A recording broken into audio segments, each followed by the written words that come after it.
Hi, this is Bob Kyle with OKC Homes for You. I'd like to talk to you today about management fees.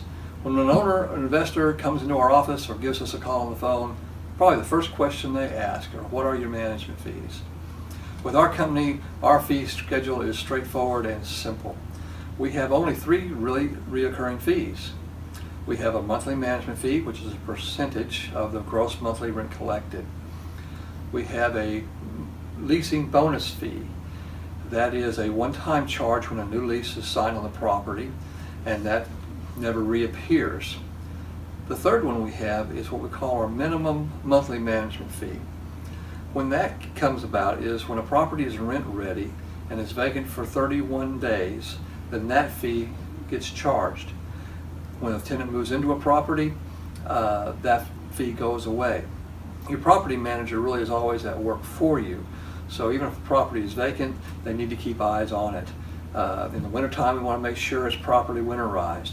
In Oklahoma, we want to be sure if there's storms in the neighborhood, we get by and take a look to make sure there's no problems with storm-related things. And sadly, vacant properties can be targets for vandalism, so you always want to be watching out for that.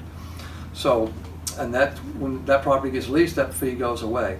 If we rent your property sometime after the first day of the month, then that fee is not charged. We would simply take the prorated monthly management fee. So the fees we have would never stack on top of you. You'd never see all three at once.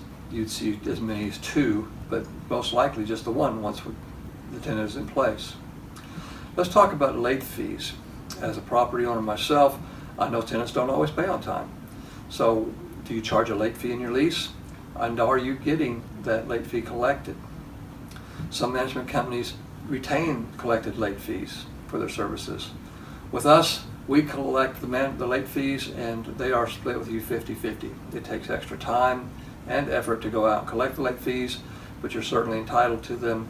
So we want to be sure that we're holding to the terms of your lease, collecting late fees, and we split that with you 50-50 to cover our time and the expense of doing so. So let's talk about other fees you might see and be aware of as you're interviewing property management companies. Would a property management company have a maintenance upcharge? And that I mean, if you see an invoice from a repair person, do they add another fee on there and call it something like profit and overhead? That straight goes to the management company and it adds to your bottom line. Do they charge lease renewal fees? If a tenant is already in place and they sign another lease, I see sometimes owners get charged 3, 4, 5, even 6% under the term of a lease renewal fee. That is not our policy. We think that once they're there, it's a very simple, straightforward process to get them to sign another lease. What happens if a tenant bounces a check? Do the bank charges get passed along to you, the owner? At OKC Homes for You, the bank charges are absorbed by our company, and we go collect the late payment from the tenant at that time. So there's just a way fee structures can work. Another thing to get back to as far as maintenance goes, if your repair people negotiate a discount with a repair company, do you get the benefit of that discount? You should. Or does the property management company, send you an invoice for one price and they keep the difference with a discount? So there's lots of hidden fees sometimes that you ought to be careful about when you're interviewing property managers.